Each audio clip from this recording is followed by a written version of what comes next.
사랑하는 파주중앙 가족 여러분, 안녕하십니까? 행복한 안식일 저녁입니다. 우리 집사님들의 기도가 다 감동이 있는데요. 오늘 특별히 서옥순 집사님의 기도가 참 감동이 있었습니다. 우리의 삶이 기도가 되고 기도가 삶이 되기를 간절히 바랍니다. 오늘도 저는 하나님의 은혜로 이 거룩한 단에 섭니다. 저의 인간의 말이 아닌 오직 하나님의 말씀이 선포되어지기를 간절히 기도합니다. 성경의 맥잡기, 그 6번째 시간입니다.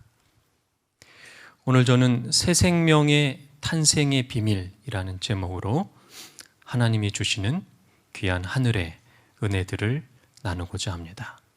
새 생명의 탄생의 비밀. 우리는 지금 구속의 관점으로 구속의 안경을 끼고 성경을 연구하고 있습니다. 방법은 아주 쉬워요. 구약 성경을 이해하기 위해서 우리는 신약 성경을 찾아보고 그 속에 담긴 영적인 의미들을 발견해내는 것입니다. 여러분, 이 그림 벌써 잊지 않으셨죠? 이 그림에서 첫 번째 줄에 모세오경에 나오는 출애굽 이야기는 이스라엘의 역사의 기록으로만 끝나는 것이 아니라 우리의 삶에 연관이 있다는 것입니다. 애굽은 신약 성경에서 영적 바벨론인 악한 세상, 죄의 세상을 상징하는 것이죠. 이스라엘 백성들이 애굽의 노예가 된 것처럼 우리도 죄의 노예로 살아가고 있다는 것입니다. 그리고 가나안은 바로 신약 성경에서 하늘 가나안, 하늘나라를 상징한다고 말씀드렸습니다. 이 출애굽의 이야기를 오늘부터 아주 자세히 살펴보려고 합니다. 여러분, 그림에서 보시는 것처럼 애굽에서 가나안으로 가는 이 여행은 우리가 이 세상에서 하늘나라에 가기 위한 영적인 방법들을 아주 자세히 알려주고 있는 거예요. 그 시작은 바로 유월절로부터 시작이 됩니다. 유월절은 우리가 배운 것처럼 예수 그리스도의 십자가의 죽으심을 상징하는 그 양의 죽음으로 그 집의 장자가 구원을 받는 것으로부터 출애굽은 시작되었다는 거예요. 그러므로 우리가 하늘 가는 여행에 있어서도 가장 먼저 경험해야 될 것이 바로 십자가를 경험해야 한다는 것입니다. 예수 그리스도가 나를 위하여, 우리를 위하여 십자가에서 죽으셨기 때문에 내가 영원한 생명을 얻었음을 믿는 믿음으로부터 하늘나라 가는 여행, 즉 우리의 신앙생활이 시작된다는 거예요. 그런데 문제는요, 우리가 십자가를 믿는 믿음으로 구원을 얻었는데 그 즉시 하늘나라에 가 있습니까? 아니죠. 여전히 우리는 죄인의 모습으로 이 세상을 살아가고 있다는 겁니다. 이스라엘 백성도 마찬가지였어요. 하나님은 유월절을 경험한 이스라엘 백성들을 바로 가나안에 데려가실 수 있었어요. 지도상으로 보면 이집트와 가나안은 매우 가까운 거리에 위치해 있어요. 그런데 왜 하나님은 여러 과정들을 경험하게 하신 후에 이스라엘 백성들을 가나안 땅에 들어가게 하신 걸까요? 그것은 바로 영적 이스라엘 백성들인 그리스도인들이 십자가를 경험한 다음에 반드시 신앙생활이라고 하는 과정을 거쳐야 하늘나라에 갈 수 있음을 알려주시기 위한 거예요. 여러분, 이스라엘 백성들은 유월절 이후에 홍해를 건너는 경험을 했습니다. 그렇다면 오늘 우리는 홍해를 건너는 경험이 영적으로 우리에게 무엇을 가르쳐 주는지 살펴보려고 하는 것입니다. 오늘 설교를 통하여 우리는 구속의 안경을 끼고 구속의 관점으로 홍해의 의미를 찾아보도록 하겠습니다. 요한복음 3장 3절에 예수님께서 이렇게 말씀하십니다. 제가 읽어보겠습니다. 예수께서 대답하여 가라사대 진실로 진실로 내게 이르노니 사람이 거듭나지 아니하면 하나님 나라를 볼 수 없느니라. 예수께서 대답하시되 진실로 진실로 내게 이르노니 사람이 물과 성령으로 나지 아니하면 하나님 나라에 들어갈 수 없느니라. 여러분, 예수님은 사람이 거듭나지 않으면 하나님 나라를 볼 수 없다고 말씀하셨어요. 그런데 예수님께서 그냥 말씀하신 게 아니라 진실로 진실로 이 2번 반복했죠. 이것은 굉장히 중요하다는 얘기예요. 그 말씀을 하신 후에 사람이 거듭나는 것이 구체적으로 무엇인지 예수님께서 설명을 해주시는데요. 5절에 그것은 바로 물과 성령으로 거듭나야 되는 것이야 라고 예수님이 진실로 진실로 다시 한번 강조하시면서 자세히 풀어서 설명해 주신 거예요. 그러니까 인간이 거듭난다라고 하는 것은 물과 성령으로 거듭난다는 거예요. 그렇다면 물과 성령으로 거듭난다는 것은 과연 무엇을 의미하는 걸까요? 이 의미를 찾기 위해서 우리는 구약 성경에 물과 성령이 함께 나오는 부분을 찾아보는 겁니다. 그리고 그 장면을 신약 성경에서 어떻게 설명하는지 찾아보기만 하면 돼요. 너무 쉽죠. 성경 어려운 책이 아니에요. 이렇게 구속의 관점으로 구약과 신약을 같이 연구하면 되는 거예요. 자, 이제 종이를 꺼내시고 십자가를 다시 그려보시기 바랍니다. 그리고 구약과 신약이라고 적어 보는 겁니다. 자, 그러면 구약 성경에 물과 성령이 함께 나오는 첫 번째 장면은 창세기 1장 2절에 나옵니다. 제가 읽어보겠습니다. 땅이 혼돈하고 공허하며 흑암이 깊음 위에 있고 하나님의 신은 수면에 운행하시니라. 하나님이 세상을 창조하기 전에 하나님의 신, 여기 신이라고 번역된 것은 영이라고 하는 단어입니다. 똑같은 말이에요. 하나님의 신, 하나님의 영, 성령 하나님이 나오고 수면, 물이 함께 나오는 첫 번째 장면이 창세기 1장 2절인데요. 이 장면은 창조되는 이야기를 담고 있습니다.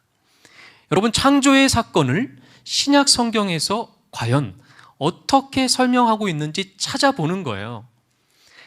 베드로후서 3장 4절 5절을 찾아보면 베드로는 창조의 사건을 우리들에게 이렇게 설명하고 있습니다. 이르되 주께서 강림하신다는 약속이 어디 있느냐? 조상들이 잔 후로부터 만물이 처음 창조될 때와 같이, 지금 창조에 대한 이야기를 하고 있어요. 그렇죠? 그냥 있다 하니 5절이 중요합니다. 이는 하늘이 옛적부터 있는 것과 땅이 물에서 나와 물로 성립한 것도 하나님의 말씀으로 된 것을 저희가 잊으려 함이로다. 여러분, 베드로는 창조를 설명하면서 뭐라고 이야기했냐면 땅이, 여기서 땅은 지구를 말하는 것이죠. 지구가 물에서 나왔다라고 설명하고 있어요. 자, 그림을 한번 그려볼까요? 베드로가 지금 창조를 이렇게 설명하고 있는 거예요. 지구가 이렇게 있습니다. 그런데 하나님의 신이 수면에 운행하고 있다 그랬어요. 그것은 지구가 창조되기 전에 지구가 물에 완전히 덮여 있었다는 것을 의미합니다. 그리고 하나님의 영이 이렇게 운행하고 계셨어요. 그렇죠? 이 지구에 이렇게 운행하고 계셨어요. 그런데 창조란 무엇인가? 창조는 바로 이 물에 들어가 있던 이 지구를 하나님께서 건져내신 것이다. 그것이 바로 창조라고 설명을 하고 있는 거예요. 이것은 바로 지구의 탄생을 의미하는 것입니다. 지구의 탄생은 물에 들어가 있던 지구가 완전히 바깥으로 나오게 되는 것을 말하는 거예요.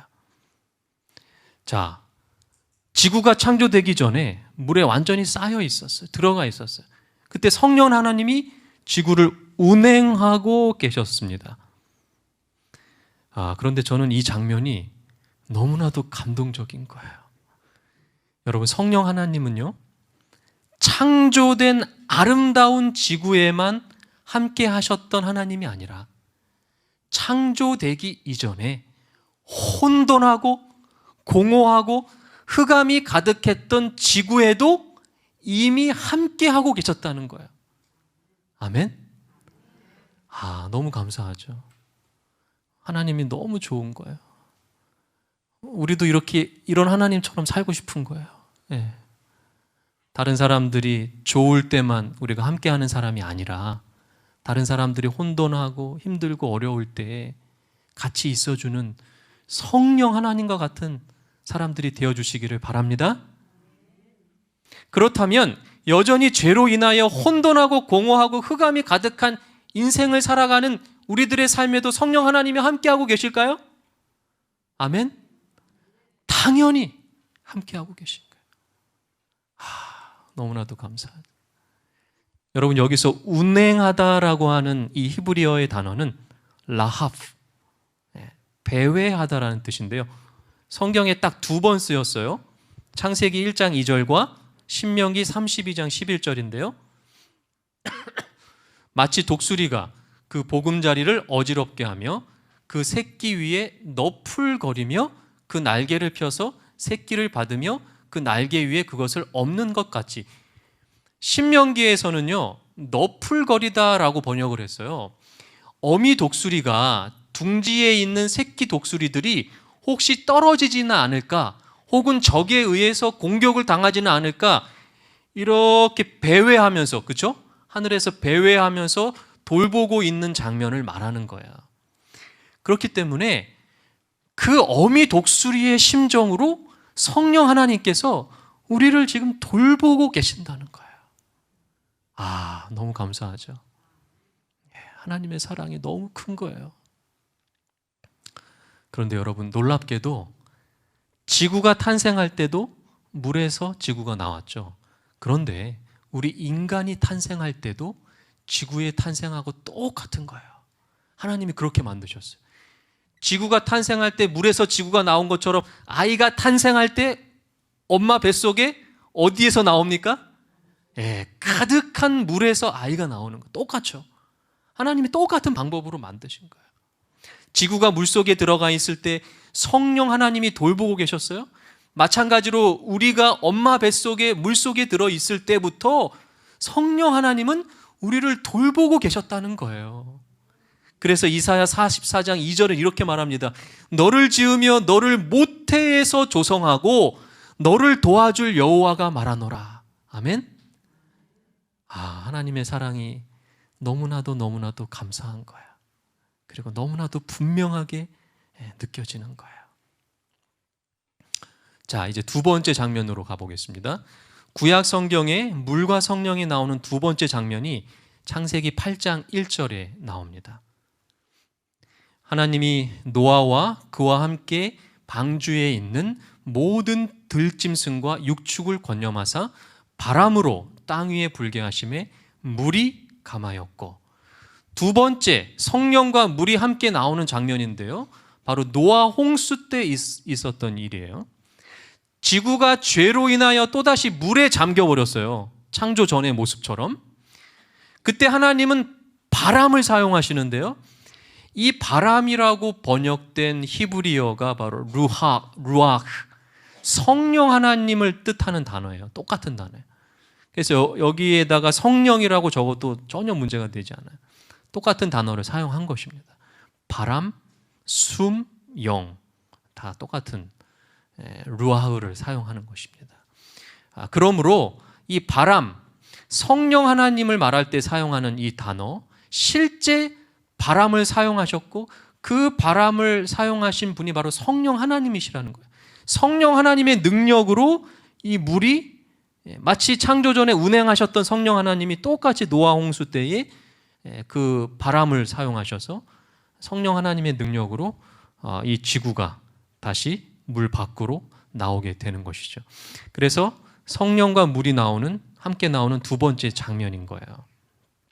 자, 그렇다면 이 노아 홍수 사건을 신약 성경에서는 무엇이라고 설명했는가? 베드로전서 3장 20절 21절을 찾아보면 또다시 베드로가 이렇게 설명하는 것입니다.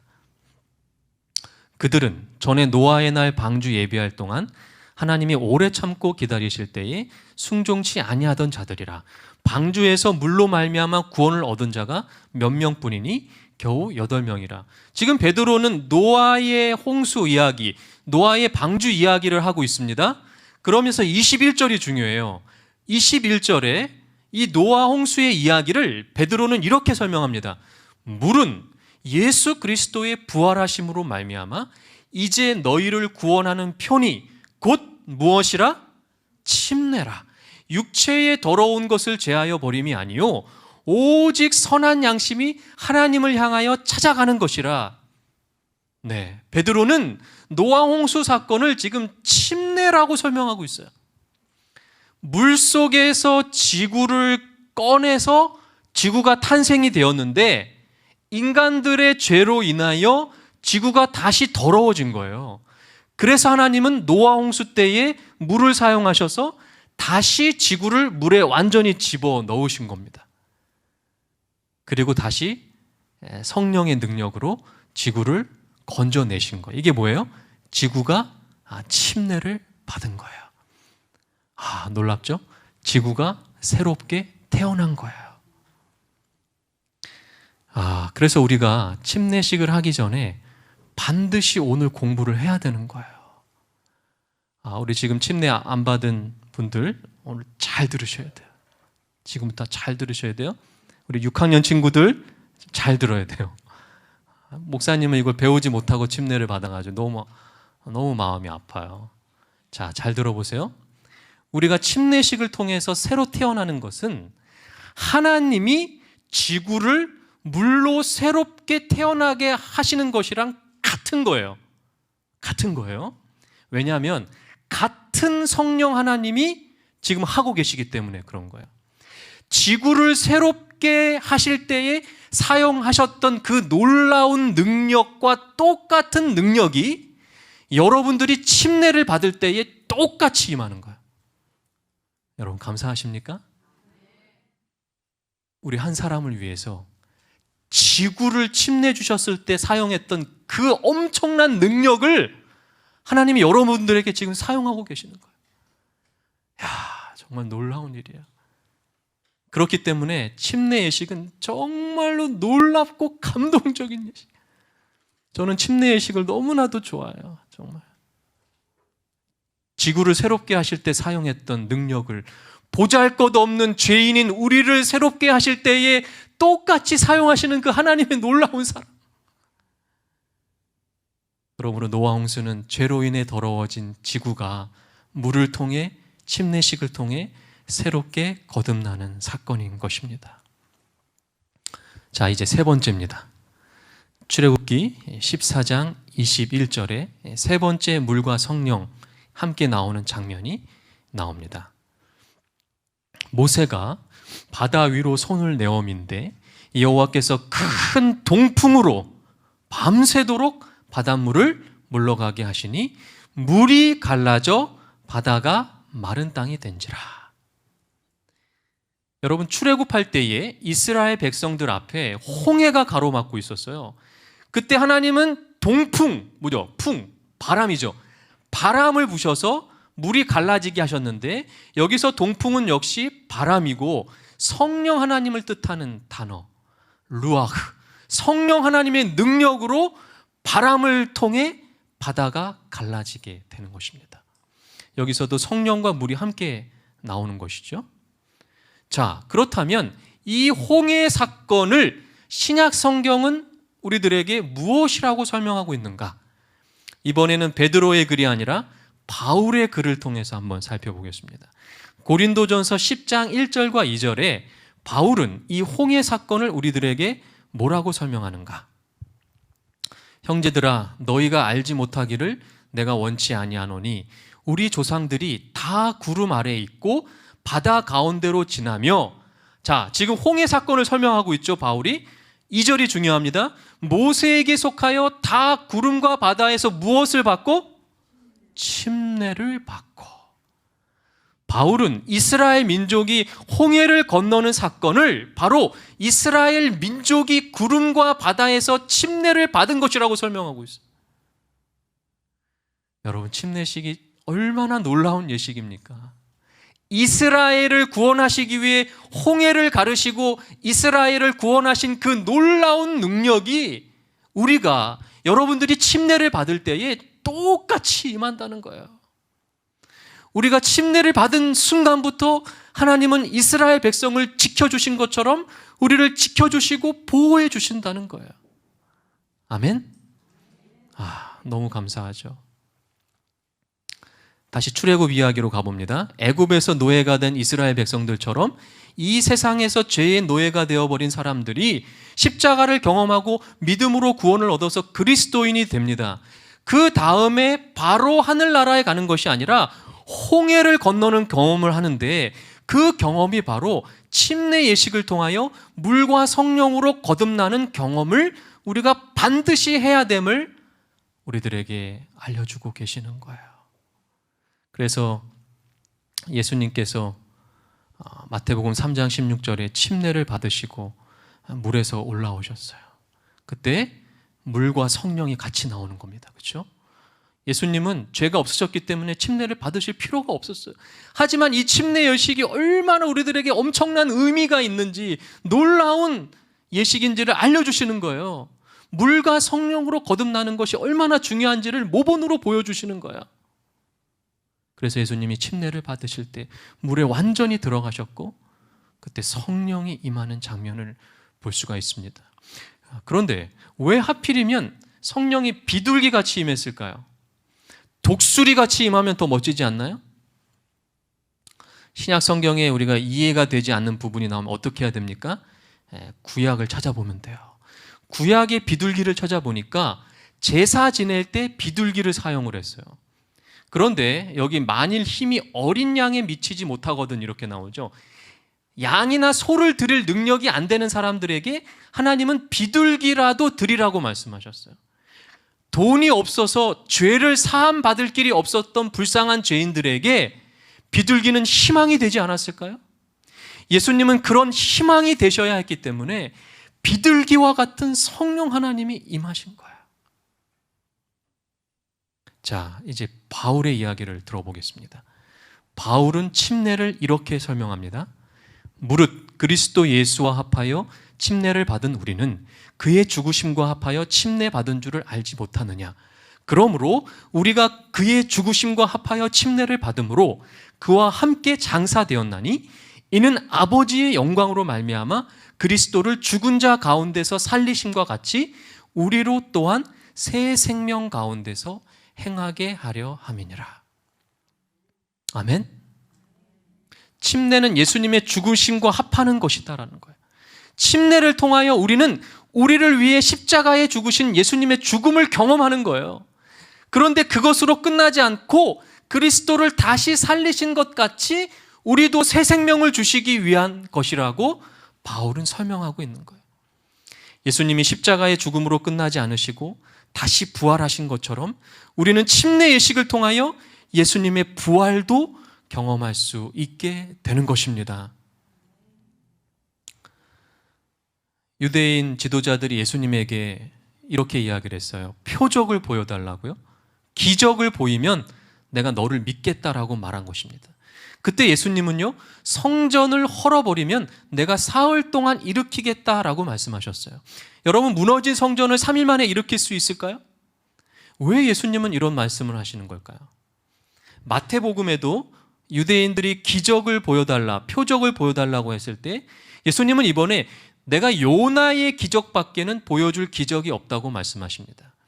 요나의 기적은 어떤 기적을 말하는 것일까요? 예수님이 이렇게 설명해 주십니다. 요나가 밤낮 사흘을 큰 물고기 뱃속에 있었던 것 같이 인자도 밤낮 사흘 땅속에 있으리라. 요한복음 2장 21절. 그러나 예수는 성전된 자기 육체를 가리켜 말씀하신 거라. 요나의 기적이라고 하는 것은 바로 요나가 물고기 뱃속에서 3일 동안 있다가 살아난 기적을 말하는 것인데, 예수님이 말씀하신 기적은 바로 십자가에서 죽으시고 3일 만에 부활하시는 기적이 진정한 기적임을 유대인들에게 설명하시는 거예요. 여러분, 기적을 보고 싶으십니까? 예수님의 십자가가 우리에게 가장 큰 기적임을 기억하게 되시기를 바랍니다. 예수를 죽은 자 가운데서 살리신 이의 영이 너희 안에 거하시면, 물로 거듭나는 것은 침례 예식을 통해서 되는 것인데, 그렇다면 성령으로 거듭난다는 것은 무엇을 말하는 것인가? 바울은 우리들에게 성령으로 거듭남에 대하여 이렇게 설명하고 있어요. 성령으로 거듭난 사람들은 성령이 안에 거하고 있는 사람들이다라는 거예요. 그리고 이렇게 말합니다. 너희가 육신대로 살면 반드시 죽을 것이로되 영으로서 몸의 행실을 죽이면 살리니 무릇 하나님의 영으로 인도함을 받는 그들은 곧 하나님의 아들이라. 성령으로 거듭난 사람들은 성령으로 인도함을 받는 사람들이라는 거예요. 여러분, 성령으로 거듭나는 경험을 하셨습니까? 저는 감사하게도 고등학교 3학년 때 성령으로 거듭나는 경험을 했어요. 제가 침례는 5학년 때 받았는데 그때 물로만 거듭났지 성령으로 거듭나지 못했어요. 그런데 제가 고등학생이 되어서야 경험하게 된 거예요. 예수 그리스도의 십자가의 사랑 앞에 제가 완전히 무너지면서 땅바닥에 엎어져서 눈물로 펑펑 통곡을 했던 그날을 제가 잊을 수가 없어요. 제가 눈물로 완전히 침례를 다시 받은 것 같아요. 그리고 바울은 또다시 갈라디아서를 통해서 성령을 쫓아 행하라고 말하고 있어요. 성령을 쫓아 행한 사람들이 바로 성령으로 거듭난 사람들이라는 거예요. 예수님은 이렇게 말씀하십니다. 육으로 난 것은 육이요 성령으로 난 것은 영이니 내가 내게 거듭나야 하겠다 하는 말을 기이 여기지 말라. 바람이 임의로 불매 내가 그 소리를 들어도 어디서 오며 어디로 가는지 알지 못하나니 성령으로 난 사람은 다 이러하니라. 예수님은 성령으로 거듭난 사람들은 바람이 부는 대로 따라가는 사람들이라고 말씀하고 계세요. 여러분, 바람이 뭐라 그랬어요? 루아흐, 성령이죠. 바람이 곧 성령이에요. 성령이 부는 대로 따라가는 사람들이 거듭난 사람들이다. 여러분, 영적 갈대 같은 사람들, 갈대가 어떻습니까? 바람이 부는 대로 움직이잖아요. 성령이 이끄시는 대로 살아가는 사람들. 그런데 어떤 사람들은요, 영적 아주 고든 나무처럼 살아가요. 성령이 아무리 불어도 내 마음대로 버티고 있어요. 그러다가 부러지기도 하고, 그렇죠? 하나님은 오늘 우리가 영적 갈대 같은 사람들이 되기를 원하고 계시는 거예요. 그래서 바울은 성령이 이끄시는 대로 살아가는 사람들의 열매를 이렇게 설명하고 있습니다. 갈라디아서 5장 22절부터의 말씀을 같이 한번 큰 소리로 읽어보겠습니다. 시작. 오직 성령의 열매는 사랑과 희락과 화평과 오래 참음과 자비와 양성과 충성과 온유와 절제니 이 같은 것을 금지할 법이 없느니라. 그리스도 예수의 사람들은 육체와 함께 그 정과 욕심을 십자가에 못 박았느니라. 아멘. 여러분들의 삶에 이런 열매가 맺히고 있습니까? 교회를 아무리 오래 다니면 뭐합니까? 사랑이 없고 희락, 기쁨이 없고 화평, 평안이 없어요. 평안이 없어요. 교회를 아무리 오래 다녀도 오래 참지 못하고 쉽게 화를 내고 있지 않습니까? 자비가 없고 양선, 선한 일을 하지 못하고 충성되지 않고 온유하지 못하고 다른 사람을 상처 주고 아프게 하고 저 자신에 대해서 얘기하는 거예요. 절제하지 못하고. 그래서 바울은 내가 매일 십자가에서 죽는다라고 고백하는 거예요. 만일 우리가 성령으로 살면 또한 성령으로 행할지니. 아멘. 우리가 하늘나라를 보기 위해서는 반드시 물과 성령으로 거듭나야 합니다. 그런데 우리는 침례를 받을 때에 물로만 거듭났지 성령으로 거듭나지 못했어요. 성령으로 거듭난 사람들은 성령의 열매를 맺어야 돼요. 성령의 열매는 바로 우리의 변화된 성품을 말하는 겁니다. 그래서 우리 교회의 비전이 바로 성품이에요, 성품. 그런데 문제는 우리에게 성령의 열매를 맺고 살아갈 힘이 없다는 거예요.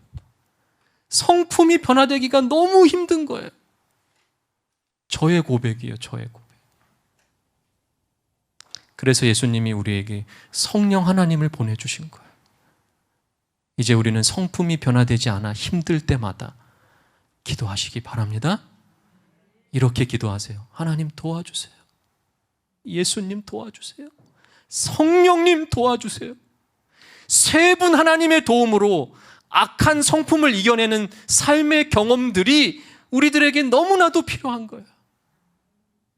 마지막 시대에 우리들에게 절실히 필요한 거예요. 우리가 예언을 알기 이전에 여러분 성품이 변화되어야 돼요. 하나님의 도움으로 성령 하나님과 예수님과 동행하는 삶이 바로 진정한 거듭남의 삶임을 기억하게 되시기를 간절히 바라면서 말씀을 마치겠습니다.